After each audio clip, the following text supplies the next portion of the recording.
Le grenier d'Edward Grant ressemblait plus à un musée qu'à une maison la plupart du temps. Impeccable, froid, intouché par la vie. Son fils de 9 ans, Noah, n'avait ni bougé ni parlé depuis des années. Les médecins avaient abandonné, l'espoir s'était éteint. Mais tout changea un matin calme, quand Edward rentra tôt à la maison et vit quelque chose d'impossible. Sa femme de ménage, Rosa, dansait avec Noah, et pour la première fois, son fils la regardait. Ce qui avait commencé comme un simple geste se transforma en une étincelle, capable de briser des années de silence, de douleur et de vérité cachée. Cette histoire est un témoignage des miracles silencieux, des pertes profondes et du pouvoir du lien humain, car parfois la guérison ne vient pas de la médecine, mais du mouvement. Le matin à Grand Penthouse se déroulait avec une précision mécanique, comme n'importe quelle autre. Le personnel arrivait à l'heure convenue. Leurs salutations étaient brèves et professionnelles, leurs mouvements mesurés et silencieux. Edward Grant, fondateur et PDG de Grant Technology, était parti pour une réunion du conseil d'administration peu après 7 heures du matin. Il s'était juste arrêté pour vérifier le plateau intact devant la porte de la chambre de Noah. L'enfant n'avait pas mangé encore une fois, il ne mangeait jamais. Noah Grant, 9 ans, n'avait pas parlé depuis près de 3 ans. Une blessure à la colonne vertébrale subie lors de l'accident qui avait coûté la vie à sa mère l'avait laissé paralysé sous la taille. Mais ce qui effrayait vraiment Edward, ce n'était ni le silence ni le fauteuil roulant, mais le vide dans les yeux de son fils. Ni douleur ni colère, juste le vide. Edward avait investi des millions dans la thérapie, les neuroprogrammes expérimentaux et les simulations virtuelles. Tout cela n'avait pas d'importance. Noah restait assis chaque jour au même endroit, à la même fenêtre, sous la même lumière, immobile, sans cligner des yeux, détaché du monde. Le thérapeute avait dit qu'il était fermé.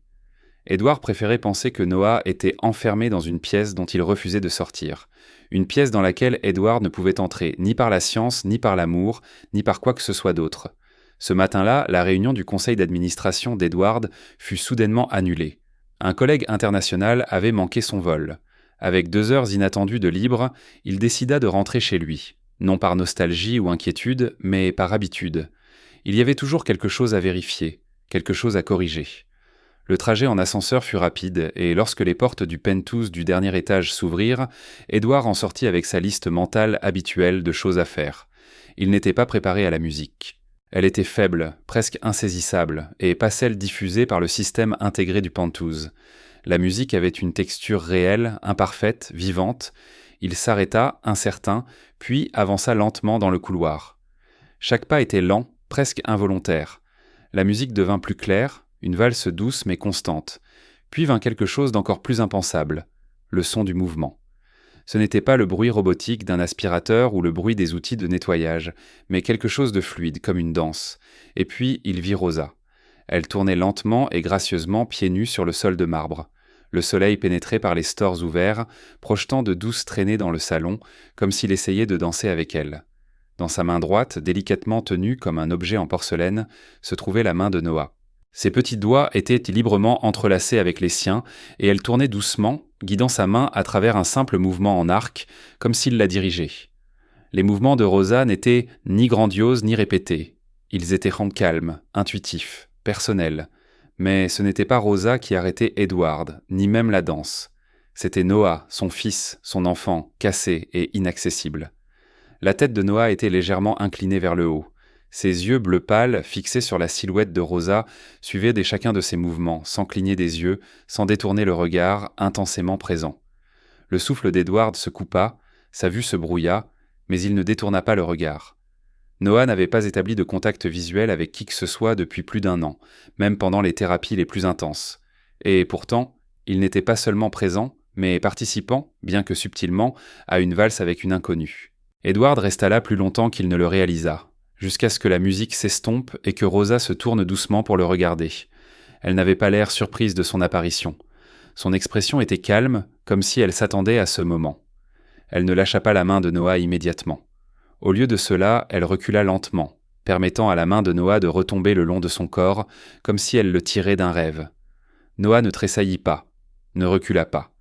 Son regard se posa sur le sol, mais pas avec le vide et le détachement auquel Edward était habitué. Il avait l'air naturel, comme un enfant qui avait simplement trop joué. Rosa fit un simple signe de tête à Edward. Pas d'excuse, pas de culpabilité.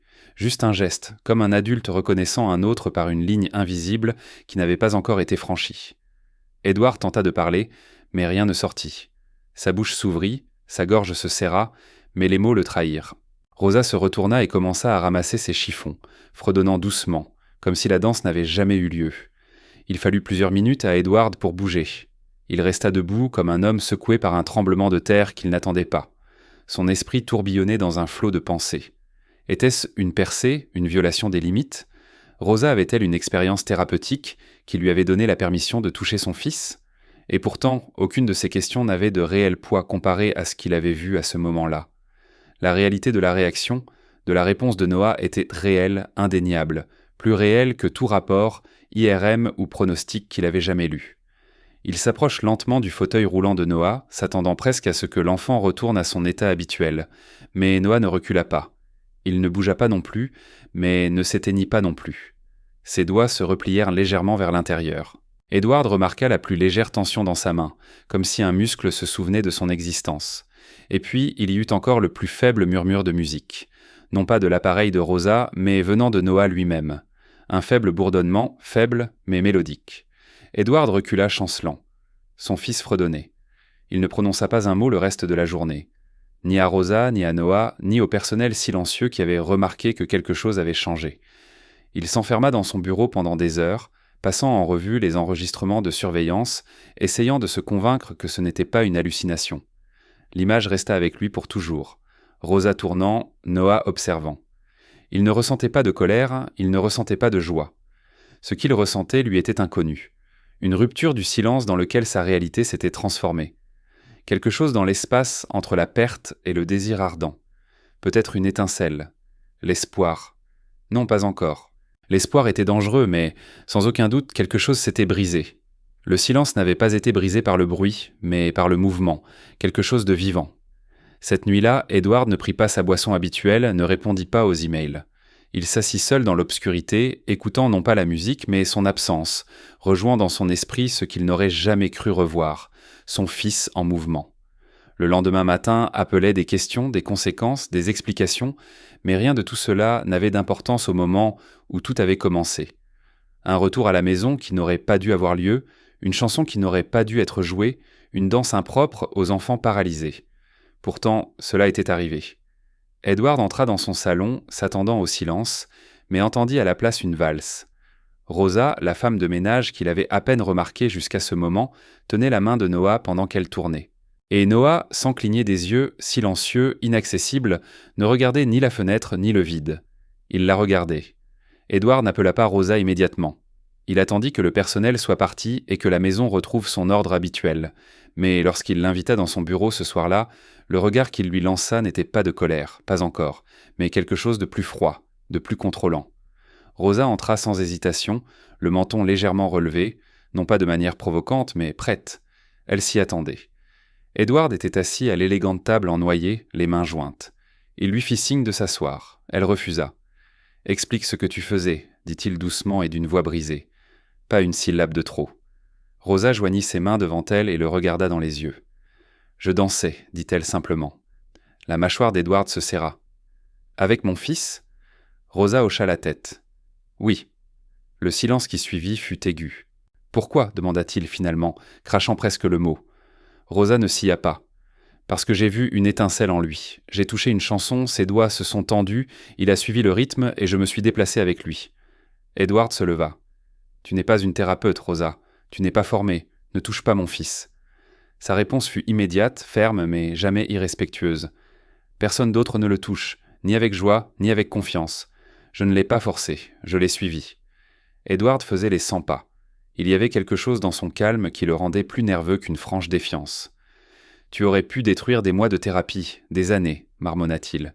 Il y a un protocole, une structuration. » Rosa resta silencieuse, se tournant vers lui. « Sais-tu combien je paie pour ces soins, ce que disent ces spécialistes ?» Rosa reprit la parole plus lentement maintenant. « Oui, et pourtant, il ne voit qu'en pas ce que j'ai vu aujourd'hui. Il a choisi de suivre avec ses yeux, avec son esprit. Non pas parce qu'on le lui a dit, mais parce qu'il l'a voulu. » Édouard sentit ses défenses s'effondrer, non par accord, mais par confusion. Rien de tout cela ne correspondait aux formules qu'il connaissait. « Penses-tu qu'un sourire suffit, que la musique et le mouvement résoudront le traumatisme ? Rosa ne répondit pas. Elle savait qu'elle ne devait pas en discuter, et comprenait qu'essayer de le faire ruinerait la vérité. Au lieu de cela, elle dit « J'ai dansé parce que je voulais le faire sourire, parce que personne d'autre ne le faisait. C'était plus puissant que ce à quoi je m'attendais. » Les poings d'Edward se serrèrent, sa gorge se dessécha. « Tu as franchi une ligne, » fit-il un signe de tête. « Peut-être, mais je le referai. Il était vivant, monsieur Grant, ne serait-ce que pour une minute. » Les mots restèrent suspendus entre eux, bruts, irréfutables. Il était sur le point de la renvoyer. Mais alors il sentit une impulsion dans ses os, un besoin de restaurer l'ordre, le contrôle, l'illusion que les systèmes qu'il avait construits protégeaient ceux qu'il aimait. Mais quelque chose dans la dernière phrase de Rosa resta gravé en lui. Il était vivant. Edward ne dit plus un mot, retournant à sa place, la congédiant d'un léger mouvement de main. Rosa fit un dernier signe de tête et partit. Seul à nouveau. Edward regarda par la fenêtre. Son reflet se dessinait sur la vitre. Il ne se sentait pas victorieux. Plutôt, il était désarmé. Il s'attendait à écraser toute influence étrangère que Rosa aurait pu éveiller. Au lieu de cela, il se retrouva à fixer le vide où la certitude avait autrefois résidé. Ces mots ne sonnaient pas avec rébellion ou sentiment, mais avec vérité. Et le plus fou, c'était qu'elle n'avait pas demandé la permission de rester. Elle n'avait pas défendu sa cause. Elle lui avait simplement dit ce qu'elle avait vu en Noah, ce qu'il n'avait pas vu depuis des années. C'était comme si elle parlait directement à une blessure qui saignait encore sous les couches d'efficacité et de logique. Cette nuit-là, Edward se versa un verre de whisky, mais ne le but pas. Il s'assit sur le bord de son lit, les yeux fixés sur le sol. La musique que Rosa avait jouée n'était même pas reconnaissable comme une chanson, mais le rythme resta avec lui. Un motif doux et familier, comme un souffle. Si un souffle pouvait être chorégraphié.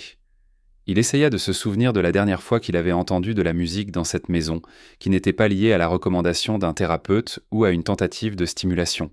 Et puis, il se souvint d'elle, Liliane, sa femme. Elle étamait danser, non pas professionnellement, mais librement, pieds nus dans la cuisine, tenant Noah alors qu'il apprenait à marcher, fredonnant des airs qu'elle seule connaissait.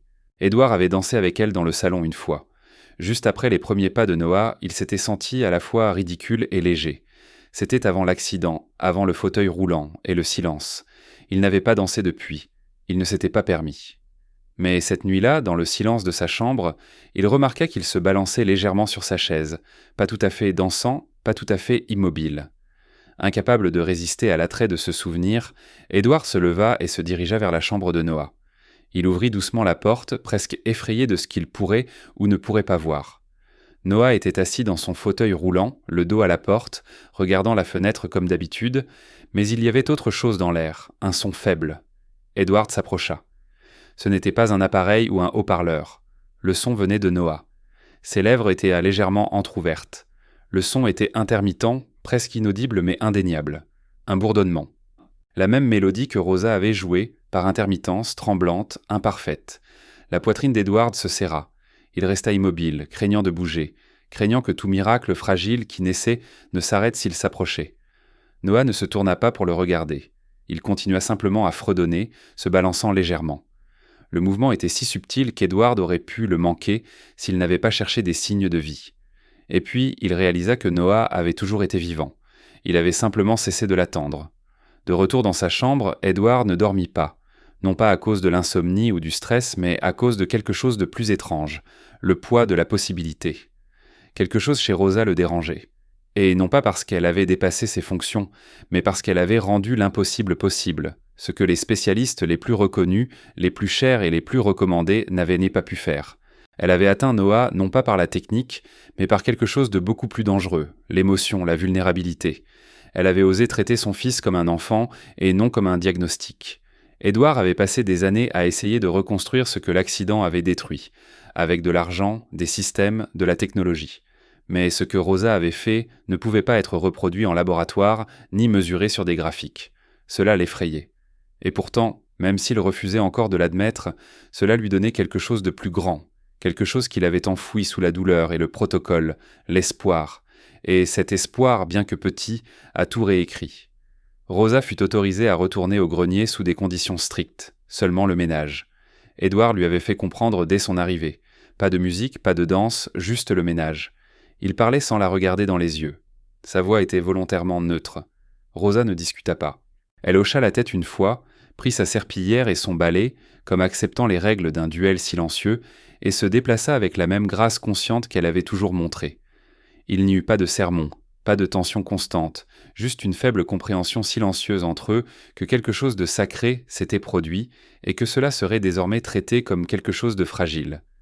Edward se disait que c'était de la prudence, que toute répétition de ce qui s'était passé pourrait perturber l'étincelle même qui avait jailli à l'intérieur de Noah. Mais au fond, il savait qu'il protégeait quelque chose de très différent. Il n'était pas non plus prêt à admettre que sa présence s'était infiltrée dans un coin de son monde, intouché par la science ou le système. Maintenant, il l'observait depuis le couloir à travers l'entrebâillement de la porte. Rosa ne parlait pas à Noah. Elle ne le regardait même pas directement. Elle fredonnait, interprétant de douces mélodies dans une langue qu'Edward ne pouvait pas reconnaître. Ce n'était l'opéra des berceuses ou des pièces classiques. C'était bon des airs anciens et enracinés, transmis par la mémoire plutôt que par des partitions. Au début, Noah restait aussi immobile que jamais. Son fauteuil était à la même fenêtre, et il n'y avait aucune des émotions qu'Edward désirait désespérément voir sur son visage. Mais Rosa n'attendait pas de miracle. Elle nettoyait avec un rythme doux, non pas mis en scène, mais intentionnel.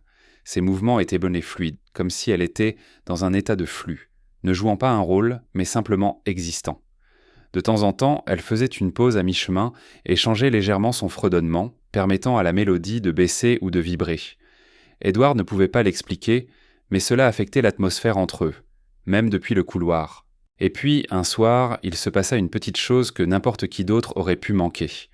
Rosa passa rapidement devant Noah, et sa mélodie se réduisit à une courte note mineure.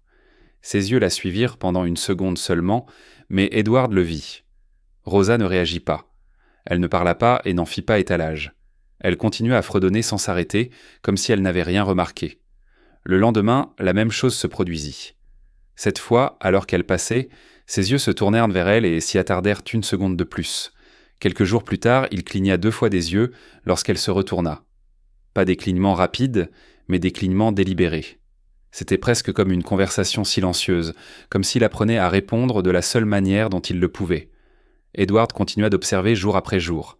Il resta hors de vue, derrière le mur, les bras croisés et immobile. Il se disait que c'était une recherche, une observation, ce qu'il avait besoin de savoir pour comprendre si ses réponses étaient réelles ou simplement une coïncidence. Mais avec le temps, il réalisa que quelque chose changeait, non seulement chez Noah, mais aussi chez lui-même. Il n'attendait plus que Rosa échoue. Il espérait qu'elle ne s'arrêterait pas. Elle n'imposait jamais, ne persuadait jamais, ni ne flattait jamais. Elle offrait simplement une présence, un rythme constant auquel Noah pouvait se tourner quand il le voulait. Rosa n'avait pas de plan, de dossier ou d'horaire, juste la même calme assurance.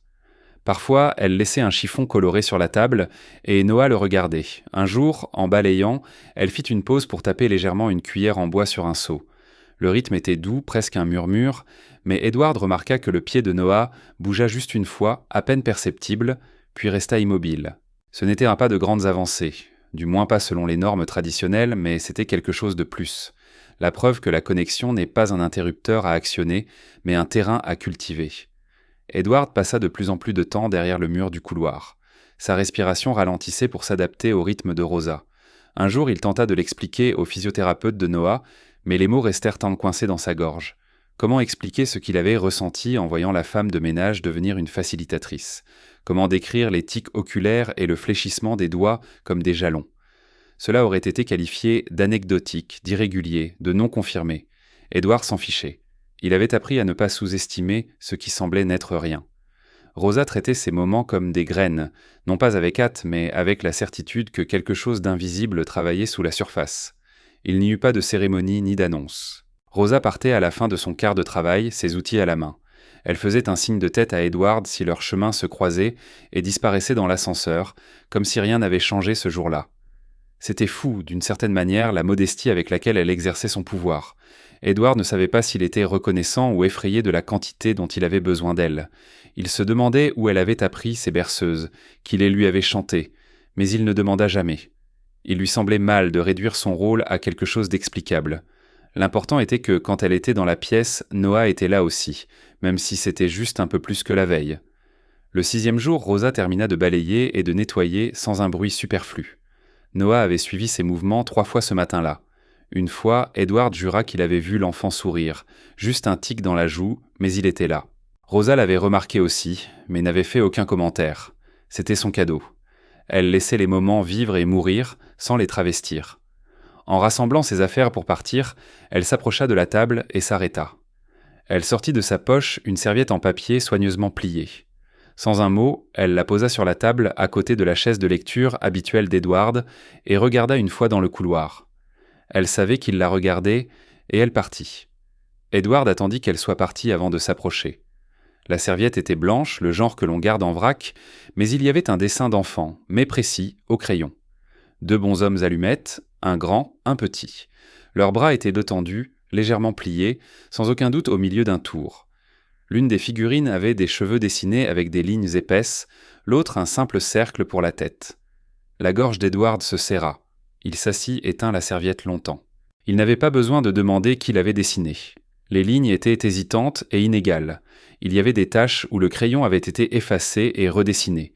Mais c'était Noah, son fils, qui n'avait rien dessiné depuis 3 ans, qui n'avait pas initié de communication et encore moins capturé de souvenirs. Edward fixa le dessin. La simplicité était plus poignante que n'importe quelle photographie. Maintenant, il pouvait le voir clairement. Au moment où Rosa l'avait fait tourner, la main de Noah était dans la sienne. C'était ce que Noah avait choisi de retenir. C'était ce qu'il avait choisi de garder. Ce n'était pas un appel, pas un cri à l'aide, c'était une offrande, une miette de joie, laissée par un enfant qui s'était autrefois retiré dans le silence. Edward n'encadre pas le dessin. Il n'appela personne, posa soigneusement le dessin sur la table et s'assit silencieusement à côté, laissant l'image dire ce que son fils ne pouvait pas. Cette nuit-là, alors que le soleil commençait à se cacher et que les ombres s'allongeaient quand sur le sol du grenier, la serviette resta là où Rosa l'avait laissée. C'était la preuve que quelque chose à l'intérieur de Noah apprenait lentement à bouger à nouveau. La séance de thérapie commença comme d'habitude, avec une structure claire, du silence et une distance polie. Noah était assis dans son fauteuil roulant devant l'orthophoniste qui visitait le grenier 2 fois par semaine depuis plus d'1 an. Elle était compétente, gentille, mais en fin de compte inefficace. Elle parlait d'un ton doux et encourageant, utilisait des aides visuelles, répétait des affirmations et attendait patiemment des réponses qui venaient rarement. Edward était de l'autre côté de la vitre de séparation, les bras croisés, observant sans grand espoir. Il l'avait vue trop de fois pour s'attendre à quelque chose de nouveau. L'infirmière, une femme gentille nommée Carla, qui était avec eux depuis l'accident, était assise à côté, prenant des notes et jetant de temps en temps un coup d'œil à l'enfant, comme si elle le souhaitait qu'il réponde par sa présence. Soudain, l'ascenseur sonna et Rosa entra, inaperçue de tous. D'abord, elle entra doucement, tenant un foulard plié, doux, vibrant, usé, de sorte qu'il semblait avoir une signification particulière. Elle ne parla pas tout de suite. Elle resta simplement dans l'embrasure de la porte de la pièce, attendant que le thérapeute fasse une note. Il y eut un moment d'hésitation, mais aucune objection. Rosa fit un signe de tête à Carla et s'avança. Edward se pencha plus près de la vitre lorsque Rosa s'approcha de Noah. Elle ne s'agenouilla pas, ne le toucha pas.